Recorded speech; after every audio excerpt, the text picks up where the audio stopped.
Uncovering the secrets and exposing the lies. That's what readers of freedomsphoenix.com get every day. Readers of freedomsphoenix.com are constantly provided the information that detail the real news between the lines of propaganda about government policies and the true relationship we all have with coercive governments. Learn the true condition of our economy, innovations and technological breakthroughs in energy, health, computer science, and space travel. Learn the truth well before it's admitted to in the lamestream media, the media that is so last century. Corporate media has evolved into nothing more than distributors of government propaganda, but we now have a fantastic alternative. FreedomsPhoenix.com provides constant news updates on the issues that affect our lives in the most important ways. Our liberty and our property are under constant attack, and FreedomsPhoenix.com provides the understanding behind the propaganda while encouraging the participation of our readers. Join us at FreedomsPhoenix.com. That's freedoms with an S, Phoenix.com. FreedomsPhoenix.com, where the revolution between the ears has already matured.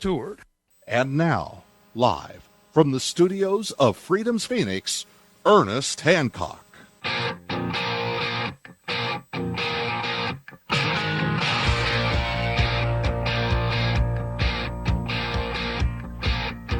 Hold on, I gotta take my medication for my eyes. That's better. Now I'm legal, and I can get my Levolution glasses on. Here we are talking about weed, man. I'm all Chinese-eyed and everything. Woo-hoo, woo-hoo, woo-hoo. And but I don't know. Should we be mixing guns and weed? What kind of rhetoric do you give on that one? Should you mix them or not? Yeah. I mean, you're saying, the best thing to do is, get all stoned, go out and go shooting. We don't really give any advice on whether you should do that. We actually recommend at the beginning of the movie to never shoot a gun while intoxicated on anything. That's true. We do that. Yeah, no, I remember. I just wanted to give you an opportunity to clear that up. Okay. A lot of gun owners, if you search the name of this movie on the internet, there's like 120,000 hits right now. I mean, it's not even out, and it's getting a lot of people yakking about it, and a lot of it's negative. A lot of it's gun owners saying, this movie will set the Second Amendment back 20 years, and, on those threads, on different forums, there's usually one or two liberty people jumping in and saying, no, man, it's all good. It's all personal responsibility. No, they're right. It'll set it back 20 years in age. It'll bring it back to the point to where a much younger generation will equate the two like they haven't before. That it's about freedom, it's about individual liberty, it's about protecting that liberty, and I think it's a great combination. So a lot of the people, the NRA, Republican, kind of whatever, they hate it. They hate this movie. Hate it, and I can see why. I mean, think about why. Because it takes this new crop of activists, this new crop of people, they can get their NRA life memberships, and they're going, yeah, we're good, man, because you guys aren't really about freedom. I don't even smoke weed. I hate weed. I smoked weed like 30 years ago, but it's a really good example for liberty because people get in such a bunch about it, and it's wasting money, it's wasting lives. There's people in, the economy would be fixed overnight if you legalized weed, and I'm not saying just by taxing it. I don't like that, although that's what they do to legalize it. But, let the people out of jail and let them go back to their jobs. Quit taxing to pay for their time in prison. And an interesting thing, the bill in California recently legalized it completely, failed by a really narrow margin. It was like 56 to 43, something like that. It was really close, and a lot of the activism to keep it illegal and just medical use only was funded by the medical marijuana industry there because they have a lot of money invested in keeping the government permission slip going, because if it were legal, people could just grow it in their house and they wouldn't have to go to the dispensaries. The dispensaries are generally a good thing. I'm not bashing them, but that's what happened in California. No, they're their own industry. The same thing happened here. When they legalized it here in Arizona in the last election cycle, my Freedom Summit partner, Mark J. Victor, is a criminal defense attorney. And he goes, Ernie, hey, man, we're all over this thing, man. We're going to have us some weed dispensaries. And he started, researching the law, and he put his staff and some other attorneys on it. He's got his own law firm and everything. They went at it. And they found out that this whole thing was generated by the industry. that you have to, here in Arizona, he was explaining to me that you not only have to have the dispensary itself, you have to have the distributorship and the farm and the growing and the research. And it's like a whole entire industry that you must be connected to. Anybody who wants to go in that business should see our movie, because we interview the people who run a place in Denver, and they talk about the incredible, inordinate amounts of hoops they have to jump through and money they have to pay to the state. Oh, it's all about the money, I can tell you that.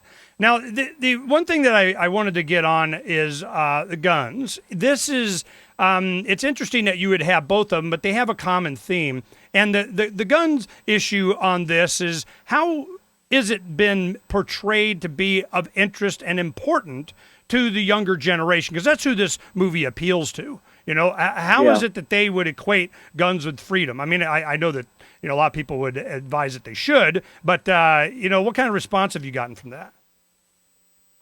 Neema, you want to take that? Well, yeah. I mean, I think a lot of young people realize, and the movie tries to show young people who realize that having a gun means you can defend yourself. Obviously, your body, who you are, is your biggest piece of property, and if you can't defend that, then what good is it?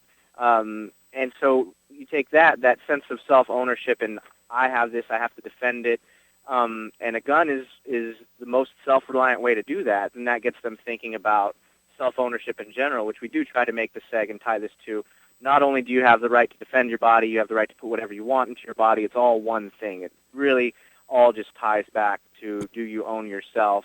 Are you free? Excellent, excellent. Now, I want to ask Michael, you know, this is in I wouldn't say the movie industry, but in this distribution of online and DVD and making movies like this, where's the opposition coming from commercially? Or is there any, they're just not, you know, begging you to have it put on theater screens? I mean, how is the movie doing commercially, and what was your real goal?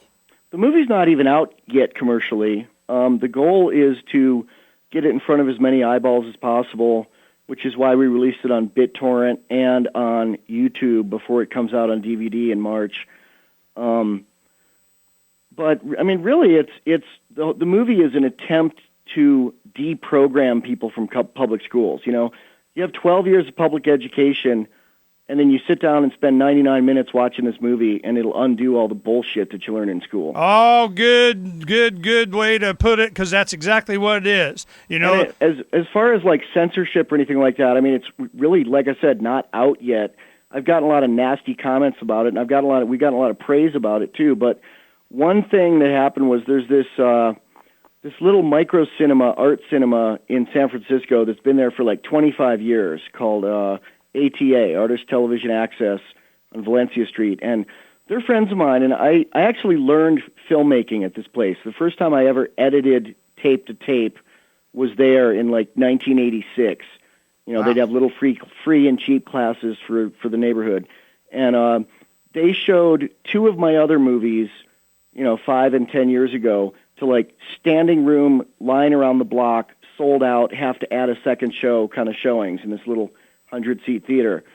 And so I thought it'd be a no-brainer that they'd show this. And we wanted to do a, you know, theatrical, you know, initial release in one theater somewhere so it could get in the paper and get some press. And I called them up, and I'm like, hey, it's Michael Dean. They're like, hey, how you doing? And I pitched the movie to them, and they're like, I don't think we can show this here. I think the gun thing would really bum people out. And I'm here we go. And I'm like, dude, you're an alternative cinema. You're supposed to show the things that take chances. And he's like, yeah, but it would really upset a lot of our people that come in here a lot. If it was just the weed, I'd show it. And I'm like, dude, you've become the fucking mainstream. And he kind of flunked off. Okay, is incumbent upon me to admonish you for trash can words because it's network. Okay, now the thing is that we are going to talk about doing a screening here in Arizona like we did for Liberty, the Ron Paul L'Evolution movie we did at a theater at ASU or near there. And, you know, we'll talk about that when we come back because, you know, cool. We can. Oh, yeah. Be nice. This is Ernest Hancock. I'm publisher of freedomsphoenix.com and the radio talk show host of Declare Your Independence. Now, I want to give you my personal endorsement of a wealthy U.S. citizen that is predicting that in 2011, we will witness the most important day in America in more than 50 years. He's produced a video for you. It's a real eye-opener, and I want to make sure that you have an opportunity to watch it. www.endofamerica, the numbers 1 and 7.com. endofamerica17.com. This video has the history of how we got where we are now and where we're going and why. Now, it's a lengthy video. It'll be about 20 minutes, but you need to watch this so you understand what's going to happen to this country and how you can protect your wealth and even benefit financially. Now, you go there. It's free. I want you to watch this video. You need to have this information so that you can survive the economic collapse that's coming to America. It's not if, it's when. That's End of America, the numbers 1 and 7.com. After you watch it, you'll understand why I endorse it.